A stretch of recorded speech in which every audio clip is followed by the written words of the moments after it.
সালাম আলাইকুম। Russia Ukraine যুদ্ধের সর্বশেষ আপডেট। তবে আমাদের আজকের আপডেটের মধ্যে ইউরোপীয় ইউনিয়নের কিভাবে ধাঁচিয়া উড়াই দিল পুতিন সেইটারই একটা ট্রেইলার আপনাদেরকে আমি আজকে দেখাতে চাচ্ছি। আমেরিকার সাথে এই মুহূর্তে জেলেনস্কির যে সম্পর্ক অথবা ইউক্রেনের যে সম্পর্ক, সেই সম্পর্কটা একটা বার্তা দিচ্ছিল সরকার পরিবর্তনের পর মার্কিন যুক্তরাষ্ট্রে যে এই যুদ্ধ খুব বেশি দীর্ঘায়িত হবে না, কারণ ডোনাল্ড ট্রাম্প এই যুদ্ধে খুব বেশি ইন্টারেস্টেড না। কিন্তু প্যাচ লাগাইলো কোনটা, যে আমেরিকা সরে যাওয়ার আগ পর্যন্ত বাইডেন থাকতে আমরা মনে করতাম বাইডেন একাই আসলে রাশিয়া ইউক্রেন যুদ্ধটাকে দীর্ঘায়িত করেছে।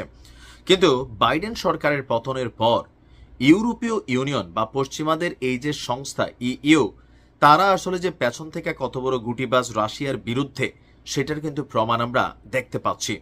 বিভিন্ন সময় পুতিনের বিরুদ্ধে রাশিয়াকে আক্রমণের জন্য আপনার নানান ধরনের অস্ত্র সহায়তা দিয়া ক্ষান্ত থাকেন ইউরোপীয় ইউনিয়ন, বরঞ্চ নিজেদের সেনাবাহিনী, নিজেদের গোয়েন্দা কার্যক্রম অথবা আরো বিভিন্নভাবে ইউক্রেনকে কিন্তু সাপোর্ট করে যাচ্ছিল। সর্বশেষ রাশিয়ার অভ্যন্তরে একটা বড় ধরনের হামলাও করেছিল গেল স্বাধীনতা দিবসে। এরপরে পুতিন বলছিল এই ঘটনার সাথে যারা সংশ্লিষ্ট তাদের বিরুদ্ধে পদক্ষেপ নেবে রাশিয়া। তবে পুতিন কথা রেখেছে।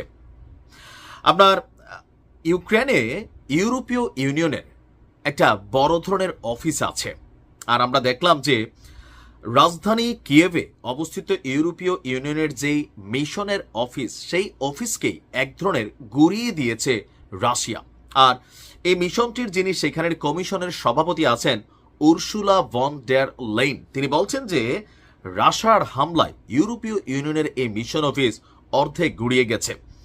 তার বক্তব্য, কিয়েভ থেকে কিয়েভে রাজধানী যে কিয়েভ, সেখানে ইউ মিশন থেকে 50 মিটার দূরে দুটি বড় ধরনের বিস্ফোরণ ঘটে, যদিও এতে কেউ আহত হয়নি।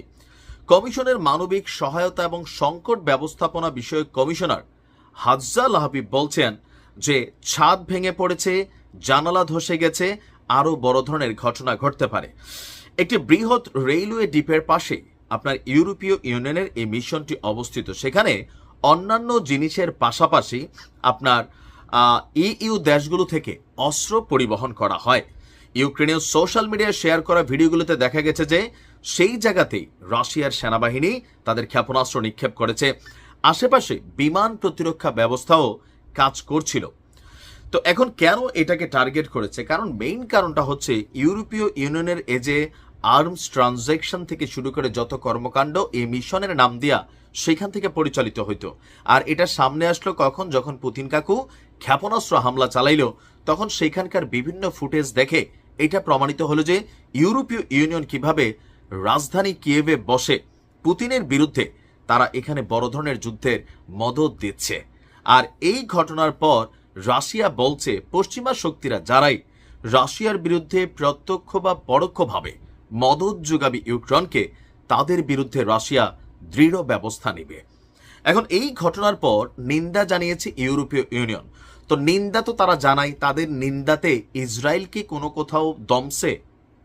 তাদের নিন্দা কি গাজার ব্যাপারে আসে? বরঞ্চ গাজার ব্যাপারে তারা বলে ইসরায়েল ওই আবর্জনাটাই পরিষ্কার করছে যেটা ইউরোপীয় ইউনিয়ন নিজ হাতে করতে পারে না।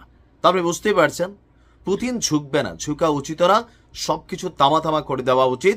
পশ্চিমাদের বিরুদ্ধে এই লড়াইয়ে পুতিনকে জয়ী হতে হবে, কারণ এক পুতিন লুকান্তরে আর কোনো পুতিনের কিন্তু সাক্ষাৎ মিলবে না। So one and only Putin কাকু, খেলা শেষ করেই যেতে হবে। ভালো থাকুন।